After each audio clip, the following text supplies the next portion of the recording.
तो तीन प्रकार के ताप हैं। दैहिक, देह को कोई रोग लगा। दैविक, देवता रुष्ट हो गए और देवता रुष्ट होते हैं। पहाड़ में रोष लगता है ना देवताओं को, जब रिसर्जन उनका रोष लग गया। दैविक, तीसरा भौतिक अथवा तो अधिभौतिक, पितृ रुष्ट हो जाते हैं। संसार की जो ऐश्वर्यादी उन्नति है वो जीवन में नहीं आती, कोई न कोई बंधन व्याप्त रहता है। तो पितरों का दोष लगा हो अथवा देवताओं का दोष लगा हो अथवा तो शरीर को कोई दोष लगा हो। ये तीन प्रकार के ताप कहे गए हैं। राम राज्य काहू नहीं व्यापा, जिनके जीवन में राम आश्रय है, नाम आश्रय है, उनको ये तीनों प्रकार के ताप नहीं सताते। तो दैहिक, दैविक, भौतिक ताप, इनसे चाहते हो कि जीवन में मुक्ति आए। वो मुक्ति देने की सामर्थ्य, तापों से मुक्ति देने की सामर्थ्य केवल और केवल भगवान में। वो सामर्थ्य केवल और केवल भगवान श्री कृष्ण में। तो और जब हम श्री कृष्ण कहते हैं तो जिस इष्ट की आप आराधना करते हैं, और इष्ट वो नहीं है जिनको आप हमारे पहाड़ के समाज में जिनको इष्ट कहते हैं। हम इतनी जगह कथाओं में जाते हैं, लोगों से पूछते हैं आपके इष्ट क्या हैं। लोग कहते हैं कि गुरु देवता, गंगनाथ, मलयनाथ, एडी देवता। ये इष्ट नहीं है, ये लौकिक देवता, ये कुल के देवता। इष्ट कौन है? जो पराशर पुराण पुरुष है, जो अखिल कोटि ब्रह्मांड नायक है, जो वेद वेदांत सिद्धांत है, ब्रह्म जिसकी संज्ञा है, जो एकम सत्य है, जो परम सत्य है। तो उस परम सत्य में से जिस स्वरूप की आप आराधना करते हो, वो देवादिदेव महादेव हो अथवा तो प्रभु श्री राम हो अथवा तो भगवान श्री कृष्ण हो अथवा तो मां परामा भगवती दुर्गा लक्ष्मी, इनमें से जिस स्वरूप की आप साधना करते हैं, सेवा करते हैं, उस स्वरूप के नाम का आश्रय हो जाए तो ये तीन प्रकार के ताप जीवन से मिट जाते हैं। और हम श्रीमद् भागवत का आश्रय लेकर के बैठे हैं और संकेत दे दिया भगवान व्यास जी ने। इस कथा के प्रधान इष्ट हैं मधुसूदन भगवान श्री कृष्ण चंद्र। श्री कृष्णाय वयम नमः, ये कह करके स्पष्ट कर दिया कि वो अखिल कोटि ब्रह्मांड नायक वेद वेदांत सिद्धांत एकमात्र भगवान श्री कृष्ण है, जो उनकी शरण में है, उन तीन प्रकार के तापों से मुक्त हो जाता है। दैहिक, दैविक, भौतिक ताप। और वेदांतिक ज्ञान में तमोगुण, रजोगुण, सतोगुण ये ताप कहे गए हैं। तमोगुण ताप है और तमोगुण क्या है? तामसिक वृत्ति। तामसिक वृत्ति किसे कहते हैं? अखाद्य पदार्थों का भक्षण करना, असत्य संभाषण करना, संसार के विषय रस में अतिशय आसक्ति रखना, ये तमोगुण है। मांस का, मदिरा का सेवन करना, परिस्थिति गमन करना, ये तमोगुण कहा गया है। रजोगुण परिवार में, व्यापार में अतिशय इच्छा अर्थात इन्फेचुएशन, अतिशय आप इन्फेचुएट हो जाएं जगत में, जगतिक संबंधों में। और तीन प्रकार की इच्छाएं हैं। पुत्रेष्णा, पुत्र पर अतिशय मोह, लोकेष्णा, जगत में अतिशय प्रतिष्ठा की कामना, तीसरा वित्तेष्णा, अपनी संपदा में मैं और मेरे का भाव, ये मेरा है, मेरा है, मेरा है।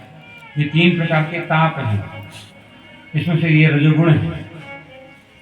और तीसरा है सतोगुण। सतोगुण भी ताप है, सतोगुण भी ताप है महाराज। क्यों? जबकि पूरा जगत और पूरे जगत का शिक्षण जो मार्ग है, जो शिक्षण व्यवस्था है, वो तो कहती है कि सत्य के अनुगामी बनो, तो भी हम सतोगुण को ताप कह रहे हैं। क्या कॉन्ट्राडिक्टरी नहीं है? ये वाइस वर्सा नहीं है। सतोगुण को ताप इसलिए कहा, लेकिन सत्कर्म की ओर व्यक्ति की अभिरुचि होनी चाहिए। जीवन में अतिशय सत्कर्म होना चाहिए, सत्कर्म करते रहना चाहिए, किंतु सत्कर्म भी ताप बन जाता है कब? जब सत्कर्म में कर्तापन का अभिमान आ जाता है तो सत्कर्म भी ताप हो जाता है। जैसे ये श्रीमद् भागवत का सप्ताह यज्ञ हो रहा है, इसमें मैं करा रहा हूं, ये मैं भाव जिस समय आरोपित हो जाता है, जिस समय मैं भाव आलोड़ित हो जाता है, उस समय ये सत्कर्म चूक जाता है।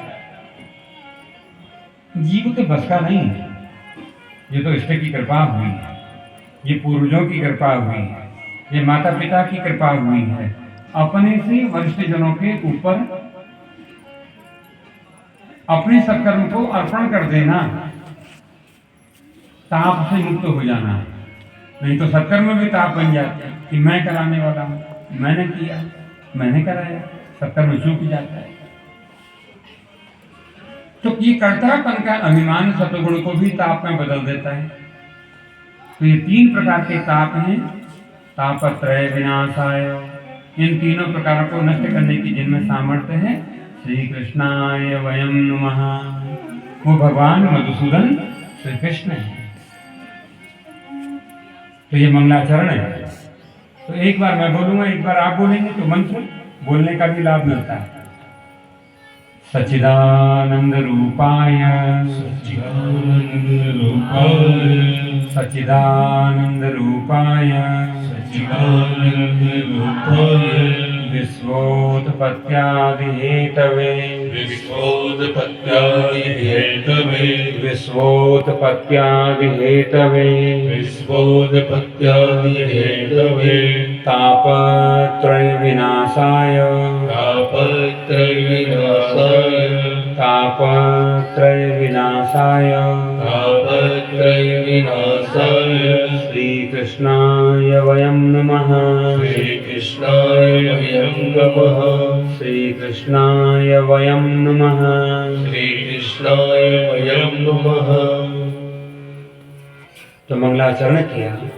उसके बाद द्वितीय मंत्र में इस धराधाम पर जो श्रीमद् भागवत महापुराण के आदि वक्ता हुए, प्रथम वक्ता हुए, स्वयं भगवान व्यासपुत्र श्री सुखदेव भगवान को प्रणाम किया। यम प्रव्रजन्तमनुपेतमपेत कृत्यम द्वैपायनो विरहकातराजुहाव पुत्रेति तन्मयतया तर्वो विनेदुः स्तं सर्वभूतहृदयं मुनिमानतोऽस्मि। यं प्रव्रजन्तमनुपेतमपेत कृत्यं द्वैपायनो विरहकातराजुहाव पुत्रेति तन्मयतया तर्वो विनेदुः स्तं सर्वभूतहृदयं मुनिमानतोऽस्मि। जन्म लेते ही यौवन को प्रयाण करके माँ के गर्भ से बाहर आए और बाहर आते ही सीधे वन को दौड़ लगा दिया, परिव्राजक बनकर के। इनके पास मन ही नहीं है, समस्त रोगों की एक ही जड़ है, एक ही केंद्र है मन। इनके पास मन ही नहीं है तो जगत का कोई रोग इन्हें स्पर्श भी नहीं कर सकता। और रोग दैहिक रोग की बात नहीं है, वो रोग जो अंतःकरण को कलमश से भर देते, ये कामादि रोग, इनको स्पर्श भी नहीं कर सकते। जिनके विरह में ज्ञान की सर्वोच्च चेतना भगवान व्यास, ज्ञान का सर्वोच्च गौरीशंकर शिखर भगवान व्यास, वो भी अपने पुत्र के प्रेम में व्याकुल होकर के, विरह में व्याकुल होकर के विलाप करने लगते हैं। ऐसे सुखदेव महामुनि को बिना हृदय में धारण किए भागवत कथा में प्रवेश ही नहीं मिलता। तो अपने अंतःकरण में भगवान सुखदेव को विराजित करिए तो ही कथा में प्रवेश मिलेगा। सर्वभूत हृदय मुनिमानतोऽस्मि। भगवान व्यास कह रहे हैं कैसे सुखदेव को हृदय में धारण करो। श्री सूत जी भगवान ने कहा ऐसे सुखदेव को अपने हृदय में विराजित करो। और देखो सुखदेव कहने के पीछे तात्पर्य है किसी संत को अपने अंतःकरण में स्थान दो, बिना संत को अंतःकरण में स्थान दिए इस भागवती यात्रा में प्रवेश नहीं मिलता। तो जीवन में एक संत हो, जीवन में संत हो तो ही जीवन में बसंत आता है।